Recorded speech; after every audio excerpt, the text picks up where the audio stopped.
5 महीने की गर्भवती नीलम और शिवानी बाहर से अपने पुश्तैनी ससुराल में आती हैं। हॉल में पूरा परिवार बैठा होता है। बहुएं घूंघट करते हुए मिट्टी की रसोई में चली जाती हैं।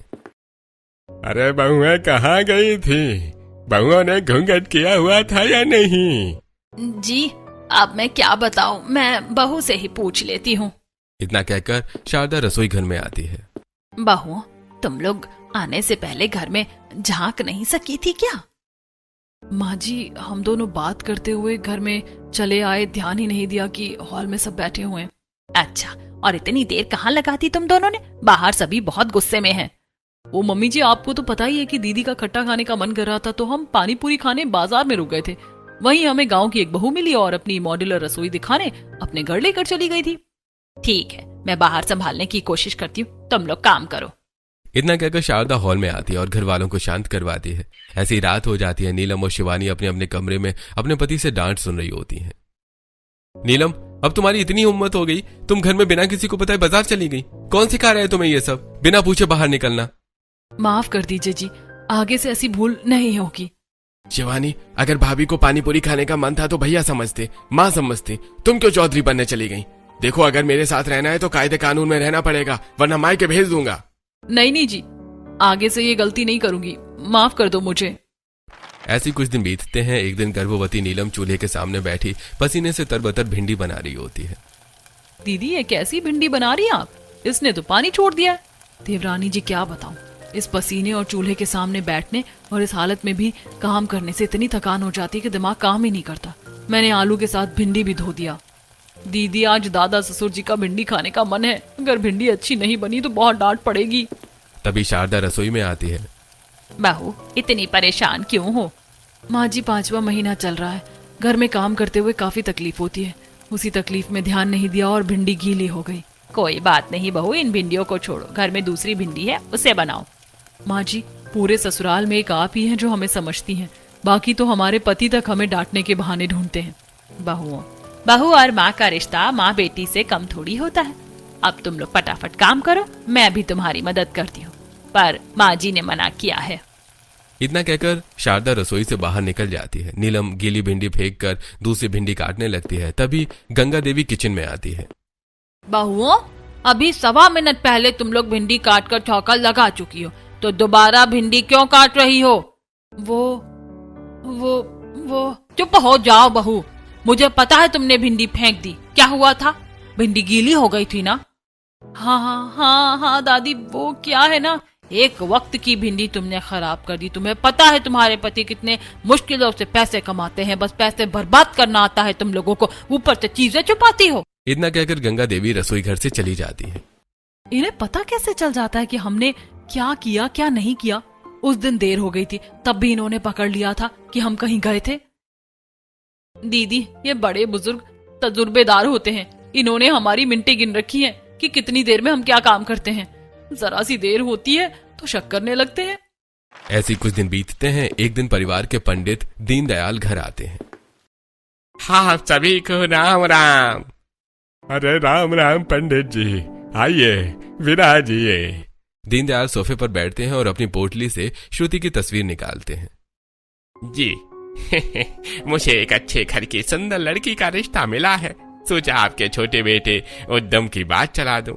शादी करवानी है कि नहीं अपने बेटे की छोटे? हाँ पंडित जी, करवानी है शादी। तो ये फोटो। उद्यम बेटा, इस लड़की से शादी करेगा ना तू? दादाजी, आप लोगों की जैसी मर्जी, मैं कर लूंगा शादी। पंडित जी, घर परिवार कैसा है, हमारी हैसियत बराबर है ना? जी, ये सब चीजें देखकर ही मैं रिश्ता लेकर आया हूँ आपके पास। तब पंडित जी, आप रिश्ते की बात आगे बढ़ाइए, हम कल ही लड़की देख लेते हैं। जी, बहुत सही फैसला लिया है आपने। इतना कहकर दीनदयाल वहां से चले जाते हैं। ऐसी रात बीतती है और अगले दिन पूरा परिवार श्रुति के घर आता है। श्रुति सभी के लिए चाय नाश्ता लेकर आती है। जी, लीजिए चाय नाश्ता। जी, लड़की तो आपकी बहुत सुंदर है, घर परिवार भी आपका अच्छा है, हम शादी के लिए तैयार हैं। आपका क्या कहना है? जी, आपका इतना बड़ा परिवार है, गांव में आपका इतना नाम सम्मान है, हमें तो रिश्ता पसंद है। आप बस बच्चों को बंधन में बांधना है। दोनों परिवार की रजामंदी से शादी तय होती है। शादी की तारीख निकलती है और तय तारीख के दिन उद्यम दूल्हे के कपड़ों में मंडप में बैठा होता है। जी, वधू को लेकर आइए। जी अभी लेकर आती हूँ। सुनीता दुल्हन के लहंगे में तैयार श्रुति को लेकर आती है और मंडप में बैठाती है। माँ जी, बहू ने घूंघट नहीं किया है। हाँ, इस पर तो मेरा ध्यान ही नहीं गया। बहू का घूंघट करवाओ। शारदा सुनीता के पास आती है। समधन जी, बहू का घूंघट करवाइए, पूरा परिवार गुस्सा कर रहा है। समधन जी, श्रुति ने ब्राइडल मेकअप किया है ताकि शादी में अच्छी तस्वीरें आए। वो घूंघट कर लेगी तो तस्वीरें कैसे आएंगी? अच्छा, तो इन्हें तस्वीरें लेनी है। शारदा वापस अपने परिवार के बीच आकर बैठ जाती है। माँ जी, समधन जी कह रही हैं कि बहू की तस्वीरें अच्छी नहीं आएंगी, इसीलिए घूंघट नहीं करवाएंगी। अच्छा, ये बात है क्या? गंगा देवी मंडप में चढ़ जाती हैं और शादी रुकवा देती हैं। क्या हो गया माँ जी, आपने शादी क्यों रुकवा दी? कुछ गलती हो गई क्या हमसे? ऐसा कीजिए, पहले अपनी बेटी को अच्छे से तस्वीरें खिंचवा लीजिए, उसके बाद घूंघट करवाकर मंडप में लाइए, फिर शादी होगी। हमारी प्रथा है, हमारे यहाँ बहू की शादी घूंघट में ही होती है। जी, तस्वीरों का क्या है, बेटी घूंघट कर लेगी। नीलम और शिवानी श्रुति का गले तक घूंघट खींचती हैं और शादी शुरू होती है। एक तो इतनी गर्मी है, ऊपर से हवन की आग और ये घूंघट। मेरी तो सांस फूलने लगी है। बस जल्दी से शादी पूरी हो, नहीं तो मैं मर जाऊंगी। श्रुति उद्यम से शादी करके अपने ससुराल चली आती है, जहाँ श्रुति घूंघट के दरवाजे पर खड़ी होती है और शारदा गृह प्रवेश करवा रही होती है। साथ ही 6 महीने की गर्भवती काजल भी खड़ी होती है। मेरी जेठानी और मेरी नंद दोनों गर्भवती हैं, दोनों का पेट भी बाहर ही निकला हुआ है। बहू, दाहिने पैर से कलश गिराकर गृह प्रवेश करो। श्रुति दाहिने पैर से कलश गिराकर गृह प्रवेश करती है और तुरंत घूंघट हटाकर गहरी सांस लेती है। अरे बहू, ये क्या बदतमीजी है? बदतमीजी? मैंने क्या बदतमीजी की? बहू, पहले तुमने मंडप में घूंघट नहीं किया और अब गृह प्रवेश करते ही घूंघट हटा दिया। वो दम घुट रहा था तो मैंने घूंघट हटा दिया। अरे नई बहू है, भारी लहंगा पहना है, हो गई उससे भूल। नई बहू को पहले दिन ही क्या डांटना, मैं समझा दूंगी उसे। सभी अपने कमरे में चले जाते हैं। वहीं शारदा श्रुति को लेकर उद्यम के कमरे के बाहर आती है। बहू, हमारे परिवार के नियम थोड़े कड़क हैं, तो किसी की बात का बुरा मत मानना और कोई परेशानी हो तो मुझे बताना, मैं तुम्हारी माँ जैसी हूँ। श्रुति अपने कमरे में चली जाती है। ऐसे ही रात बीतती है। अगली सुबह श्रुति सिंपल साड़ी पहने हुए हॉल में आती है।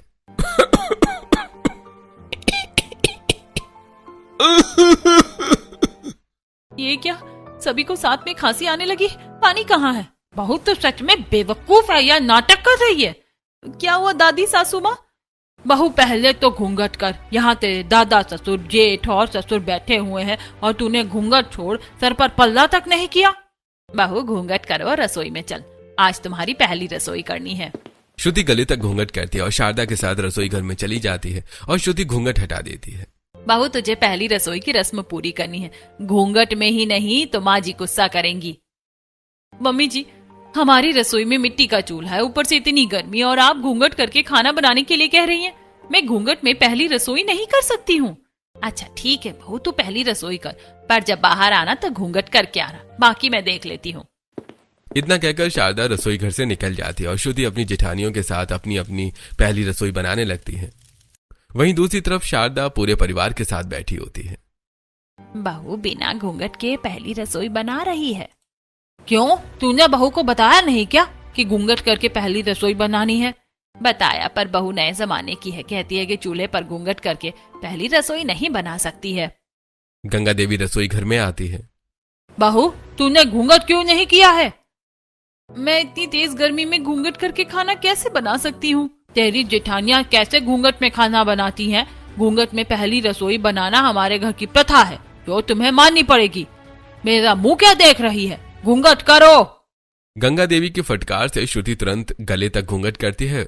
वहीं गंगा देवी रसोई से बाहर आकर निकल जाती है। दादी सासू माँ ने कितनी जोर से चिल्लाया, मैं तो ऊपर से नीचे तक कांप गई। मैं भी डर गई थी। मम्मी जी ने तो कहा था वो सब संभाल लेंगी, पर दादी सासू माँ ने मुझे क्यों डांटा? इस पूरे ससुराल में माँ जी ही हैं जो हमारी परेशानी इतनी समझती हैं, पर वो भी मजबूर हैं और जितना वो संभालती हैं शायद ही कोई सास करे इतना जितना मम्मी जी करती हैं। माँ जी हमारी दोस्त की तरह है। ऐसे ही श्रुति अपनी पहली रसोई बनाती है और सभी को डाइनिंग टेबल पर परोसती है। अरे तुम बहू अपनी जेठानियों से हमारे घर के नियम कानून अच्छे से समझ लो, क्योंकि तुमने खाना बहुत अच्छा बनाया है। और मैं चाहता हूँ तुम हमारे घर के नियम कानून भी न तोड़ो। इस तरह श्रुति की पहली रसोई पूरी होती है। श्रुति अपनी दोनों जिठानियों से घर की परिस्थितियों के बारे में जानती है। ऐसे ही एक दिन श्रुति सिर पर पल्ला किए बालकनी में खड़ी अपनी दोस्त से बातें कर रही होती है। अरे हाँ, उस कुत्ते ने उस आदमी को क्या दौड़ाया था, बेचारा धोती पकड़कर भाग रहा था। लगता है बहू की किसी पुरानी सहेली का फोन आया है, तभी इतना चिल्ला चिल्ला कर बातें कर रही है। शारदा की बातें सुनते ही घर वालों का पारा चढ़ जाता है। वहीं श्रुति को बालकनी में खड़ी बातें करते देखकर नीचे खड़ी पड़ोसनें भी आपस में बातें करने लगती हैं। अब देखना, इस बालकनी में इसके ससुराल वाले आते ही होंगे और इसे फटकार लगाएंगे। बालकनी से बातें करते हुए श्रुति हॉल में चली आती है। श्रुति, फोन रखो। क्यों? मैंने तुमसे सवाल करने के लिए नहीं कहा, फोन रखने के लिए कहा। फोन रखो। श्रुति तुरंत फोन रख देती है। यहाँ बड़े भैया खड़े हैं और तुम दांत फाड़ फाड़ कर हंसे जा रही हो। माना मैं बहुत जोर से बात कर रही थी, पर बड़े भैया हैं, इसका क्या मतलब हुआ? इसका मतलब यह है कि अपनी जेठ के सामने घोड़े की तरह दांत फाड़ना अच्छी बात नहीं होती है। ये क्या बात हुई? जेठ खड़े हैं तो मैं बात भी नहीं कर सकती? ऐसे दिन बीतते हैं और एक दिन श्रुति अपनी जिठानियों के साथ किचन में घूंघट ओढ़े खाना बना रही होती है। तभी खिड़की से कुछ बच्चों की आवाज आती है। अरे जल्दी चलो वरना मदारी भाग जाएगा। अरे मैं तो वो लकड़ी डंडा लेकर रस्सी पर चलती लड़की देखने जा रहा हूँ। दीदी, हम लोग भी चलते हैं। हम इस तरह लोगों की भीड़ के बीच में नहीं जा सकते, डांट पड़ेगी हमें। श्रुति उदास होकर काम करने लगती है। तभी रसोई में शारदा आती है। क्या हुआ श्रुति बहू, मुंह क्यों बनाया हुआ है? मम्मी जी, मुझे सर्कस और मदारी का खेल देखने जाना है। देख बहू, जाना है तो जा, पर घर वालों की नजर में मत आना। मैं कह दूंगी कि वो लोग रसोई में काम कर रही हैं। सच मम्मी जी, थैंक यू। चलिए दीदी, हम लोग जल्दी निकलते हैं। श्रुति अपनी जिठानियों के साथ चुपके से घर से निकलती है और सर्कस और मदारी का खेल देखने आती है। मम्मी जी बहुत अच्छी हैं। मैं तो सोच रही थी इस ससुराल में मैं कैसे अपने दिन बिताऊंगी।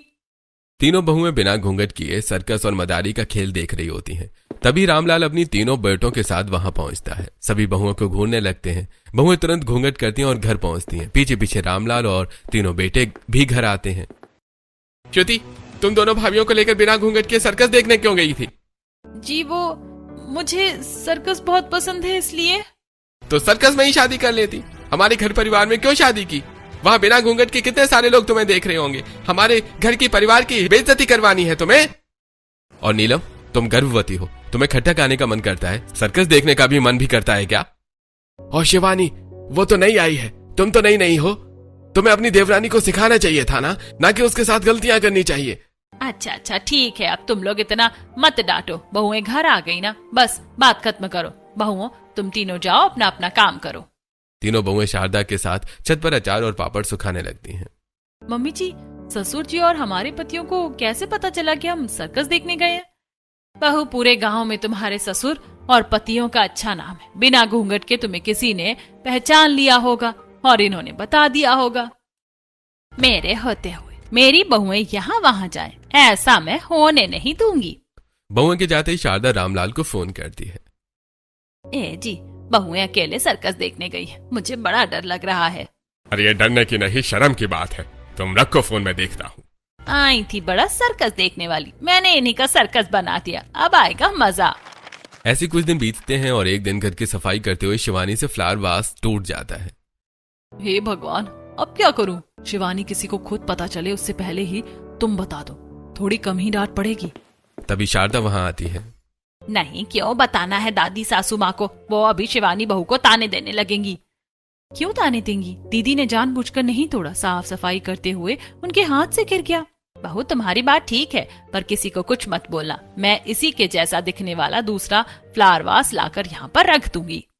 शिवानी किसी को कुछ नहीं बताती है। ऐसी शाम होती है, बहुएं किचन में चाय नाश्ता बना रही होती हैं और शारदा नया फ्लावर वास लेकर आती है। जरा आप लोग देखकर बताइएगा, ये फ्लावर वास उस मेज पर अच्छा लगेगा ना? शारदा, वहाँ पहले से एक फ्लावर वास था ना, वो फ्लावर वास कहाँ गया? क्या वहाँ फ्लावर वास था? शारदा, वो फ्लावर वास मैं खुद लेकर आया था। बहुएं कहाँ हैं? बहुओं को बुलाओ। रामलाल की आवाज सुनकर तीनों बहुएं घूंघट किए हॉल में आती हैं। बहुओं, उस मेज पर फ्लावर वास था ना? वो आज घर की साफ सफाई किसने की है? मैंने। मैं समझ गया। बहू, अगर तुमसे नुकसान हो जाएगा तो क्या तुम घर वालों को नहीं बताओगी? तुम्हारे छुपा लेने से बात छुप जाएगी।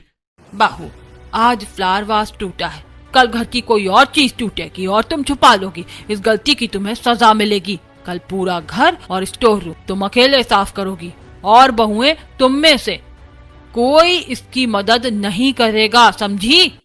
आज का दिन ऐसे ही बीतता है। अगले दिन सुबह से शिवानी घर में साफ सफाई शुरू करती है। गंगा देवी साथ खड़ी होकर घर का कोना कोना साफ करवाती हैं। रात में शिवानी थकान से चूर हो जाती है।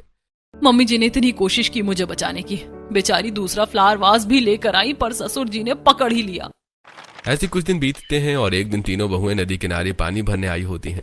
पास में ही आम के बगीचे में कुछ छोटी बच्चियां लंगड़ी खेल रही होती हैं। वो देखो, वो लड़कियां लंगड़ी खेलते हुए कितनी अच्छी लग रही हैं। बचपन में मुझे भी लंगड़ी खेलना बहुत पसंद था। दीदी देखिए ना, आसपास कोई नहीं है, बच्चे अकेले लंगड़ी खेल रहे हैं। चलिए ना हम भी उनके साथ लंगड़ी खेलते हैं, सिर्फ 10 मिनट। 10 मिनट में क्या बन बिगड़ जाएगा। अच्छा ठीक है, चलो दीदी आप भी चलो, हमें खेलते हुए देखिएगा। शिवानी और श्रुति लड़कियों के पास आती हैं और उनके साथ लंगड़ी खेलने लगती हैं। आंटी, आप कितने अच्छे से लंगड़ी खेल रही हो। आप हर रविवार मेरे साथ लंगड़ी खेलने आया करो। हम लोग हर रविवार यहाँ लंगड़ी खेलने आते हैं। ठीक है बच्चों, अगर हम आ पाएंगे तो जरूर आएंगे। तीनों बहुएं लंगड़ी खेलकर मटके में नदी से पानी भरकर वापस अपने ससुराल चली आती हैं और रसोई में काम कर रही होती हैं। तभी शारदा आती है। क्या बात है बहू, बहुत हंस रही हो। अपनी सास को भी कुछ बताओ। आपको पता है मम्मी जी, हम लोग नदी के किनारे पानी लेने गए थे। वहाँ कुछ लड़कियाँ खेल रही थी, उनके साथ हमने भी लंगड़ी खेली, बड़ा मजा आया। ये गलत किया बहू, तुमने मुझे भी कहा होता। मुझे भी लंगड़ी खेलना बड़ा पसंद है। सच में मम्मी जी, आप भी खेलेंगे हमारे साथ लंगड़ी? अगले रविवार वो बच्चे फिर आएंगे वहाँ लंगड़ी खेलने। अच्छा ठीक है बहू, अगले रविवार भी कुछ बहाना करके हम लोग घर से निकलेंगे। शारदा की बात से तीनों बहुएं खिलखिला उठती हैं। ऐसी रात होती है। तीनों बहुएं अपने कमरे में आती हैं जहां उनके पति गुस्से से लाल होते हैं। श्रुति, तुम दोपहर के वक्त नदी किनारे क्या करने गई थी? मैं तो पानी लेने गई थी। पानी लेने गई थी या बच्चों के साथ लंगड़ी खेलने गई थी? अब तुम झूठ भी बोलने लगी हो अपने पति से। मैं शौक से झूठ नहीं बोल रही हूँ। अगर मैं कहती कि हम लंगड़ी खेल रहे थे तो क्या आप चुप रहते? ये तुम्हारी खेलने की उम्र है क्या कि मैं चुप रहता? आगे से तुम्हें वहां जाकर उछल कूद करने की जरूरत नहीं है, समझी? ऐसे ही आज का दिन बीतता है। अगले दिन शारदा गंगा देवी से बातें कर रही होती है। पता है मम्मी जी, कल बहुएं नदी किनारे लंगड़ी खेल रही थी। श्रुति बहू की एक छोटी बच्ची से अच्छी दोस्ती हो गई है। बहू यहाँ घर गृहस्थी संभालने आई हैं या बच्चों से दोस्ती करने आई हैं? जरा तू श्रुति बहू की माँ को फोन लगाना। शारदा सुनीता का फोन लगाकर गंगा देवी को फोन दे देती हैं। हेलो, आपकी बेटी बिना घर में किसी को बताए मेरी दोनों बड़ी बहुओं को लेकर नदी किनारे जाती है और छोटी बच्चियों के साथ लंगड़ी खेलती है। माफ कीजिएगा माँ जी, मैं अभी उससे बात करती हूँ, अभी मैं उसे समझाती हूँ। सुनीता फोन काट देती है और तुरंत श्रुति को फोन करती है। क्या हुआ मम्मी, आज तुमने दोपहर में फोन किया? तू वहाँ हमारी बेइज्जती करवाने गई है क्या? अभी सिर्फ कुछ महीने ही हुए हैं तुझे वहाँ गए और तेरी शिकायतें आनी शुरू हो गई हैं। क्या जरूरत थी तुझे नदी किनारे बच्चों के साथ लंगड़ी खेलने की? मुझे अभी तेरी दादी सास का फोन आया था, कितना नाराज हो रही थी वो। माफ कर दो मम्मी, गलती हो गई, अब से ऐसी गलती नहीं होगी। ऐसे कुछ दिन बीतते हैं और एक दिन श्रुति, नीलम और शिवानी सब्जी मंडी आई होती हैं जहां कांति, शांति और विमला भी सब्जी खरीद रही होती हैं। हम लोग लंगड़ी खेलने गए थे। ये बात रवि जी को पता चल गई थी, किशोर जी को भी पता चल गई थी। बहुत डांट रहे थे मुझे तो। उत्तम जी को भी पता चल गई थी, यहाँ तक कि मम्मी जी का भी फोन आया था। हमारे घर वाले कितने तेज हैं, उन्हें झट से छोटी बात पता चल जाती है। वही तो समझ नहीं आ रहा कैसे। तुम्हारी सास की वजह से। तुम्हारी ससुराल में तुम्हारी सास ही तुम बहुओं की दुश्मन है। आप इतना यकीन के साथ कैसे कह सकती है? मेरी सास बहुत अच्छी है, वो हमेशा हमारे साथ देती है। ये तुम लोगों की गलतफहमी है। मैं भी तुम्हारी सास की उम्र के आसपास की ही हूँ। मुझे भी अंदाजा है कौन सास कैसी होती है। विश्वास ना हो तो कभी आजमा लेना। कांति की बात तीनों बहुओं के मन में घर कर जाती है। ऐसे कुछ दिन बीतते हैं और एक दिन श्रुति शारदा के कमरे में आती है। क्या हुआ श्रुति बहू, तुम मेरे कमरे में? मम्मी जी, मैं जॉब करना चाहती हूँ। बहू देख, तेरी जॉब करने से मुझे कोई दिक्कत नहीं है, पर घर वालों को मनाना बहुत मुश्किल है। मम्मी जी, मैंने जॉब के लिए बहुत सारे फॉर्म भरे थे। मुझे सुबह ही एक कंपनी से फोन आया था, वो मुझे इंटरव्यू के लिए बुला रहे हैं। आप कुछ कीजिए ना, मुझे इंटरव्यू देने जाना है। अगर जॉब लग जाती है तो हम फिर आगे का सोचेंगे। अच्छा ठीक, कल सुबह मैं तुम्हें मंदिर जाने के लिए कहूंगी, तुम तैयार रहना। मंदिर के बहाने घर से निकलना और इंटरव्यू देकर जल्दी चली आना। Thank you mummy ji, thank you so much. ऐसे ही आज का दिन बीतता है और अगले दिन श्रुति तैयार होकर हॉल में आती है। बहू, आज बड़ा मंगलवार है, तुम हमारे घर की नई बहू हो, मंदिर जाकर पूजा कराओ। और बहू, ये पूजा बहुत खास होती है, तू अकेले जाना और अच्छे से पूजा करके आना। ठीक है मम्मी जी, मैं पूजा करने चली जाती हूँ। श्रुति घर से निकलती है और सीधा बस पकड़कर इंटरव्यू देने चली जाती है और इंटरव्यू सेंटर के वेटिंग एरिया में बैठी होती है। जेठानी जी सच कहती है, हमारे ससुराल में एक हमारी सास ही हमारी दोस्त है। श्रुति ये सब सोच रही होती है कि तभी वेटिंग एरिया में गंगा देवी और ऊधम सिंह आते हैं और श्रुति डर कर खड़ी हो जाती है। बहू, पूजा कर लिया क्या तुमने? श्रुति, तुम्हें मम्मी ने पूजा करने भेजा था या गांव से इतनी दूर यहाँ इंटरव्यू देने के लिए? देखिए, मैं पढ़ी लिखी हूँ, ये जॉब मुझे आसानी से मिल जाएगी। मुझे जॉब करने का बहुत मन है, मुझे रोकिए मत। बहू, समाज में तमाशा मत बनाओ, चुपचाप घर चलो। हमारे घर की बहुएं जॉब वगैरह नहीं करती हैं। इतना कहकर उद्दम श्रुति का हाथ पकड़ता है और खींचते हुए घर लेकर चला आता है। अरे बहू, तुम बिना हम सबको बताए इतनी दूर जाने की हिम्मत रखती हो? अगर तुम्हारी जॉब लग जाती तो रोज झूठ बोलकर जॉब करने चली जाती। बहू, जॉब तो तुम्हें नहीं करनी है, पर तुम्हारी इस करतूत की तुम्हें सजा जरूर मिलेगी। अब तुम्हें डांटने समझाने का कोई फायदा नहीं है, तुम सजा से ही सुधरोगी। कल पूरा दिन तुम उपवास रखोगी और एक कमरे में बंद रहोगी, तभी तुम्हारी यहाँ वहाँ जाने की आदत खत्म होगी। इतना कहकर गंगा देवी श्रुति को एक खाली कमरे में बंद कर देती है। ऐसी रात होती है। रात के 2 बजे शिवानी और नीलम खाना लेकर कमरे के बाहर आती हैं, जहां शारदा गंगा देवी के साथ खड़ी होती है। नीलम बहू, अगर तू गर्भवती ना होती तो तुम्हें भी श्रुति बहू के साथ कमरे में बंद कर देती। जिसकी सजा है उसे भुगतने दो, ज्यादा बहन चारा निभाने की जरूरत नहीं है। अपने कमरे में जाओ। ऐसे कुछ दिन बीतते हैं और एक दिन तीनों बहुएं शारदा के पास आती हैं। क्या हुआ बहू, तुम लोग यहाँ? मम्मी जी, एक बहुत अच्छे हीरो की पिक्चर लगी है, हम तीनों वो पिक्चर देखने जा सकते हैं क्या? इतना डांट खाने के बाद भी इन तीनों का पेट नहीं भरा। जाने देती हूँ, मुझे क्या, मुझे तो सिर्फ चुगली करनी है। देखो बहुओं, तुम्हें जाना है तो जाओ, पर किसी की नजर में मत आना। दोपहर का वक्त है, घर में सभी सो रहे हैं, जल्दी वापस आ जाना, सबके उठने से पहले घर आ जाना। तीनों बहुएं चुपचाप घर से निकल जाती हैं। वहीं शारदा सभी को हॉल में इकट्ठा करती हैं। आप लोगों ने बहुओं को देखा है क्या? नहीं, क्यों, घर में नहीं है क्या? नहीं, बहुएं घर में तो नहीं है। मैंने उन्हें आखिरी बार बालकनी में देखा था, जहाँ वो किसी पिक्चर की बात कर रही थी। फिर उसके बाद बहुएं मुझे दिखी ही नहीं। अरे इसका मतलब जरूर बहुएं पिक्चर देखने गई है। हमारी सजा का इन पर कोई असर नहीं पड़ रहा है। अब तो इन्हें रंगे हाथ पकड़ेंगे, अब तो इन्हें कुछ गंभीर सजा देनी पड़ेगी। इतना कहकर पूरा परिवार घर से निकल रहा होता है। तभी तीनों बहुएं घूंघट किए हाथ में सब्जी लिए घर में आती हैं। अरे बहुआ, तुम लोग कहाँ गई थी? दादा ससुर जी, हम तो बस रात के खाने के लिए सब्जी लेने गए थे। क्यों, क्या हुआ? शारदा बहू, तुम पहले अच्छे से बात पता कर लिया करो, बेफालतू में मेरी नींद खराब कर दी तुमने। इतना कहकर सूर्यलाल और सभी अपने कमरे में चले जाते हैं। वहीं तीनों बहुएं नीलम के कमरे में बात कर रही होती हैं। देखा आप लोगों ने, कांति काकी सही कहती थी, हमारी सास ही हमारी दुश्मन है। आज से हम कोई भी काम अपनी सास को बताकर नहीं करेंगे, ना ही उन पर भरोसा करेंगे। हमारे ससुराल में हमारी सास ही बहुओं की दुश्मन है। तीनों बहुओं के सामने अपनी सास की सच्चाई आ जाती है। अब बहुएं आपस में ही बात करती हैं और बाजार जाकर अपनी पसंद की चीजें खाती हैं। छुपकर घर में घूंघट हटाकर काम करती हैं। ऐसे दिन बीतते हैं और एक दिन 8 महीने की गर्भवती काजल मायके आती है। अरे मेरी पोती, तेरा तो 8वां महीना चल रहा है ना, तबीयत कैसी है? मेरी तबीयत ठीक है दादी, मैं यहाँ अपने पहले बच्चे की डिलीवरी के लिए आई हूँ। हाँ हाँ बेटी, बहुत सही किया, पहला बच्चा मायके में ही होना चाहिए। नीलम बहू, जाओ अपनी नंद के लिए ठंडा आम रस बना कर लाओ और अपनी नंद की पूरी देखभाल करना। गर्भवती नीलम काजल के लिए ठंडा शरबत बनाती है। ऐसे कुछ दिन बीतते हैं और एक दिन तीनों बहुएं रसोई में काम कर रही होती हैं और बाहर सभी बैठे बात कर रहे होते हैं। इस बार सौदागर गांव तक नहीं आएगा, हमें अपने अनाज और आम बेचने के लिए शहर तक गाड़ी लेकर जानी पड़ेगी। इसलिए कल मैं और ऊधम धान के ट्रक लेकर शहर जाएंगे और रवि और किशोर आम के ट्रक लेकर दूसरे शहर जाएंगे। 2 दिन 3 दिन लगेंगे, फिर हम वापस आ जाएंगे। कल मैं, शारदा बहू और तेरे पिताजी भी अपने कुल देवता के मंदिर जाएंगे, नीलम बहू और काजल के बच्चे के लिए प्रार्थना करने। ऐसी दोपहर होती है और सभी तैयारी करके घर से निकल जाते हैं। वहीं देर रात 3 बजे काजल की नींद खुलती है। बड़ी तेज प्यास लगी है, थोड़ा पानी पीकर आती हूँ। इतना कहकर काजल अपने कमरे से निकलती है और सीढ़ियां उतरते हुए फिसल कर गिर जाती है। माँ, मैं गिर गई। माँ, पेट में दर्द हो रहा है। माँ, मैं गिर गई। नीलम, श्रुति और शिवानी तुरंत हॉल में आती हैं। भाभी, बहुत तेज दर्द हो रहा, लगता है डिलीवरी होगी। चलिए दीदी, जल्दी नंद जी को हॉस्पिटल लेकर जाना होगा। पर हम लोग कैसे लेकर जाएंगे नंद जी को?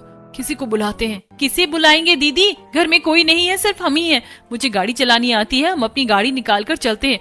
आप दोनों नंद जी को लेकर बैठिए, हम तुरंत शहर के हॉस्पिटल पहुंच जाएंगे। श्रुति और शिवानी काजल को उठाती हैं और गाड़ी में बिठाती हैं। साथ में नीलम भी होती है। श्रुति तुरंत शहर के अस्पताल पहुंचती है। आप लोग घबराइए मत, कोई मेजर इश्यू नहीं है, बस इमरजेंसी डिलीवरी करवानी होगी। महेश काजल की इमरजेंसी डिलीवरी करवाता है। अगले दिन बाहर गए सभी घर आते हैं। बहुएं कहाँ हैं? घर में कोई क्यों नहीं है? तभी शारदा के फोन पर महेश का कॉल आता है।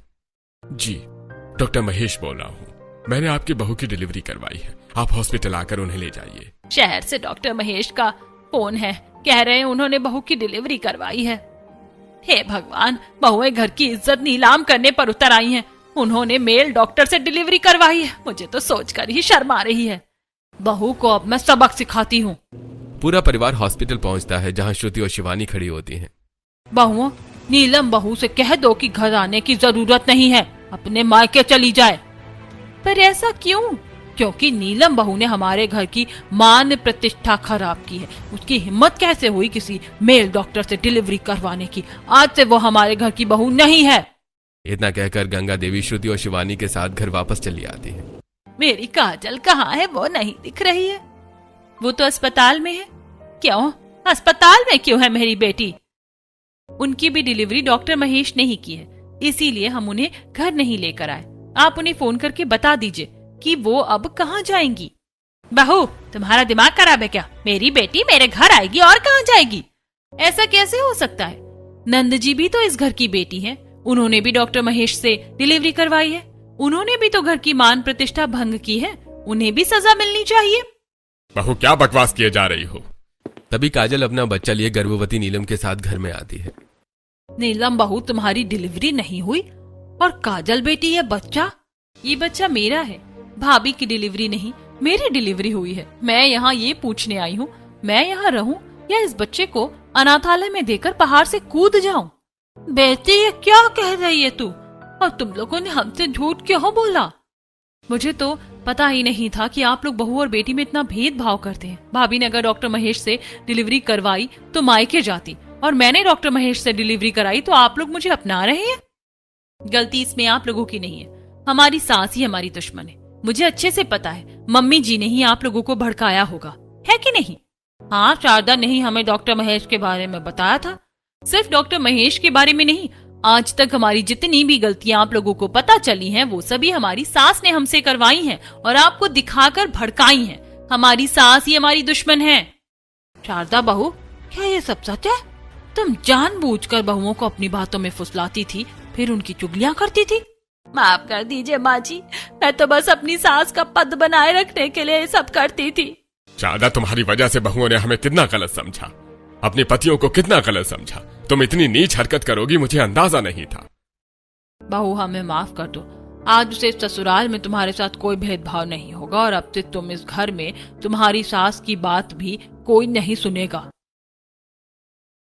नहीं दादी सासू माँ, आप माँ जी के साथ ऐसा मत कीजिए, वरना फिर हम बहुओं को इंसाफ मिलेगा और हमारी सास के साथ नाइंसाफी हो जाएगी। हम इन्हें माफ करते हैं।